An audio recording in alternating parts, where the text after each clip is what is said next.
Hello, Batman. Do you recognize my voice?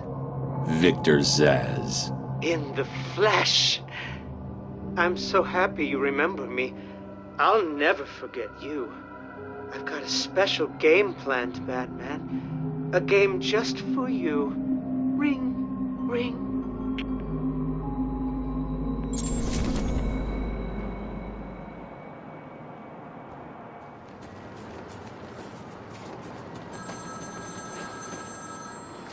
Speak. Oh, Batman, you sound impatient. That is good. That is very good. You'll need that to solve my little game. You may have heard that I have been providing salvation to the mindless drones lucky enough to answer my calls. Hardly salvation. You've been killing them. That's a question of perspective. For example, from where I'm standing, I can see 3 little piggies just waiting for me to cure them of life. From their perspective, I'd imagine they see things differently. If you hurt them, Zsasz, I will hunt you down. I bet you will. But first, a little game. Right now, somewhere in Arkham City, there's a phone ringing. I know it's a big place, but you need to find it. Take too long, and I kill these piggies. And don't try anything clever. I had a friend help me bounce the signal through every relay from here to Bloodhaven. You'll never find me. Now hang up that phone and start running. Ring, ring, ring, ring.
Tell you about my first kill, Batman? No? As I am sure you are aware, my parents were dead and I was rich. So rich I could have anything I wanted, but of course, all I wanted was them back. I now know that that was impossible, of course, that their death served a higher purpose. But back then, I had yet to experience the joy of cold steel cutting through warm flesh. I had no idea how I could save these people from the relentless misery of their existence. You should have stayed that way. Really? Then I'll stop now. Find another telephone, Batman. Goodbye.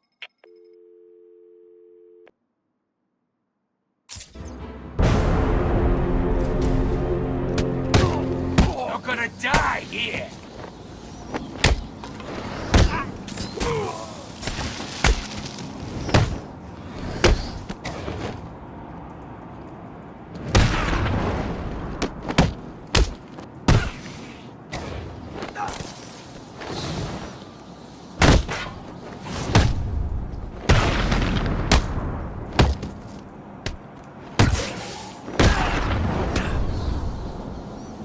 Tell me everything about the Riddler.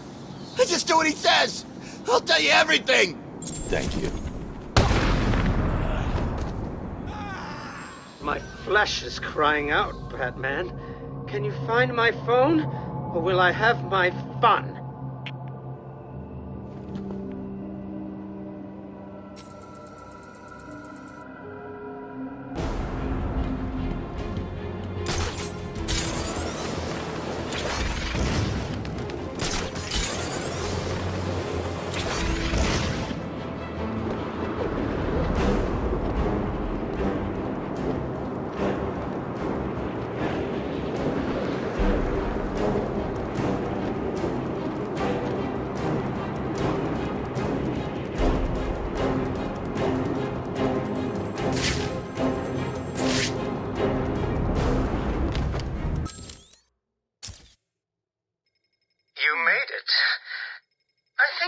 Continue my story.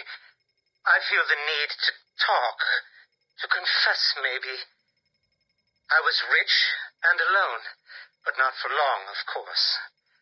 I took to gambling, or maybe it took to me. If only I had been good at it. I may not be where I am today. As my life spiraled out of control, I desperately formed a plan.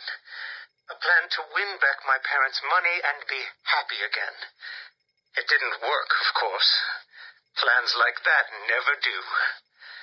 But as I stood outside the Iceberg Lounge on that hot summer night, I remember feeling something. Hope, maybe.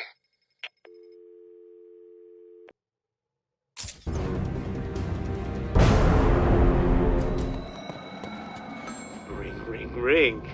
Find my phone, Batman.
The Iceberg Lounge was crawling with the disgusting flesh of humanity.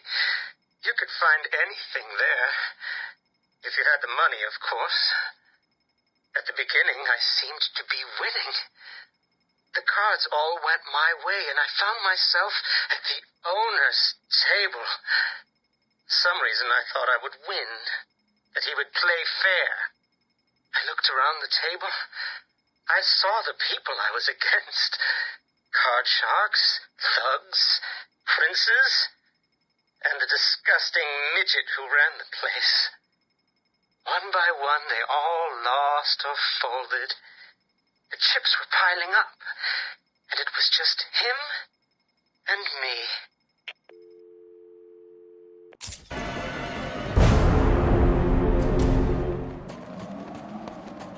It's me. Run, or the blood will start flowing.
called him the Penguin, even back then.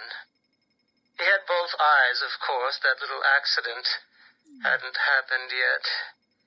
And both of them were looking at me when I put down my cards. 6 of clubs. 6 of diamonds. He looked scared. He leaned forward, and I could smell the cigar stench on his breath. The 6 of spades, and finally, the 6 of hearts. I felt good. And then he started laughing. He belched out smoke, and he put his cards down on the table. Card by card, my heart sank. A 3, a 4, a 5, a 6, a damn 7! Straight flush ended me there. I was lost and thrown out into the city to die, penniless.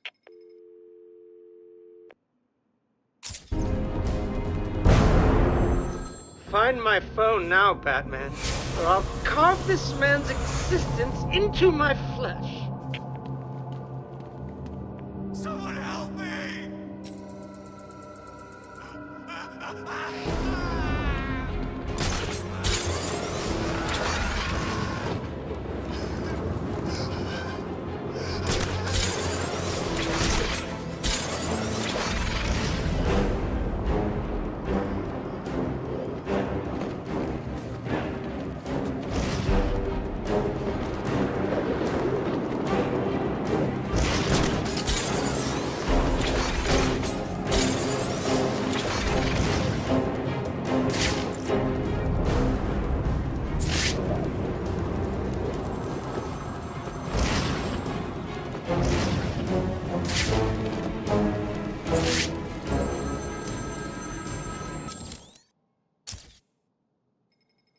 Imagine what it was like, Batman? I was numb. I'd lost everything, and I was alone, crying like a baby staggering through the streets of the city, until I found the answer that I had been looking for. I stood there on the Sprang Bridge, looking out at the sea. I felt the warm breeze on my skin, and it felt right. I looked down and imagined myself falling into the blissful arms of my mother. And then he appeared. He held out the knife and demanded my money. My money! Can you believe it? I looked into his cold, desperate eyes, and I saw something familiar. Something inevitable. I saw oblivion. I saw that we are all the same, stuck on a miserable loop that demands salvation. So I gave it to him.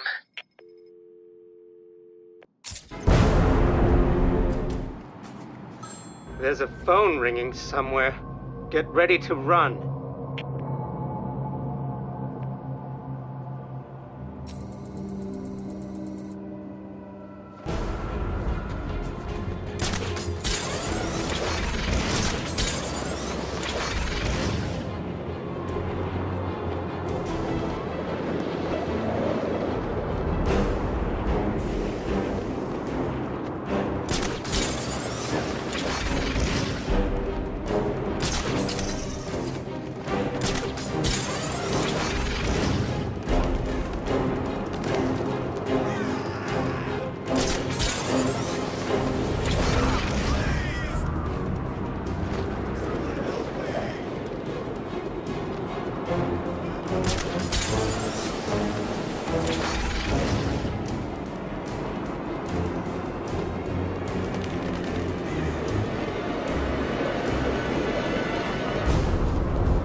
The vagrant's surprise when I grabbed his knife from his hands It was instinctive.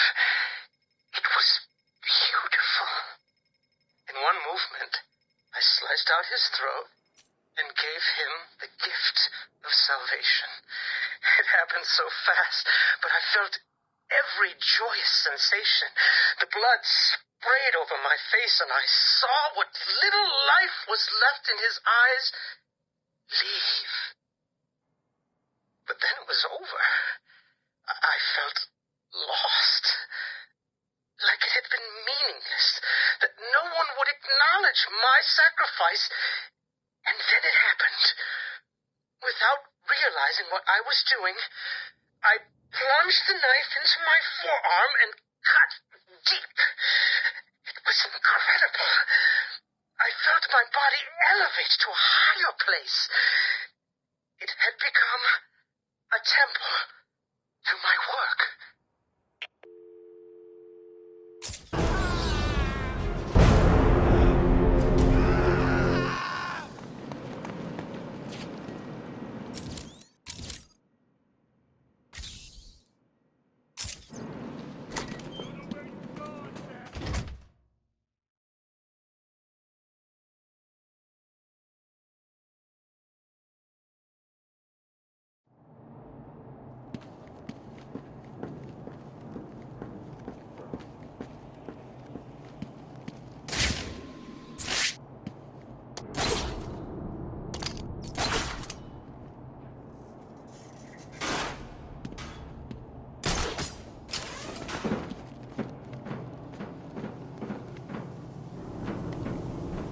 Your entire lives have been accelerated to this point.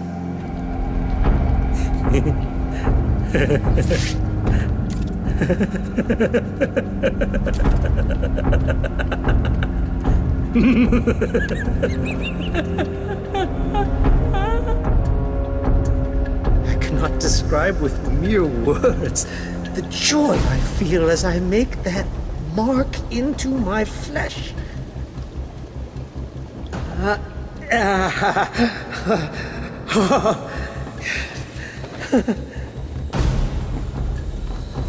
Can you feel the time approaching, little pigs?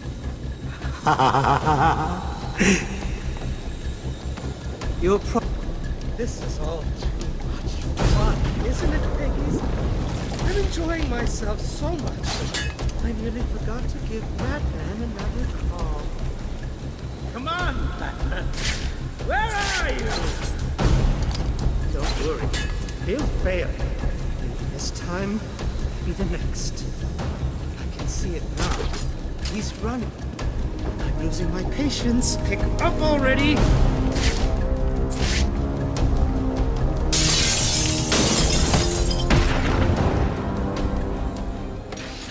This is not over. It cannot be over. My blade will bathe in the crimson rivers of blood that will pour from the holes I cut into your body. You cannot deny me the mark. I need to make the mark. It's all I have left.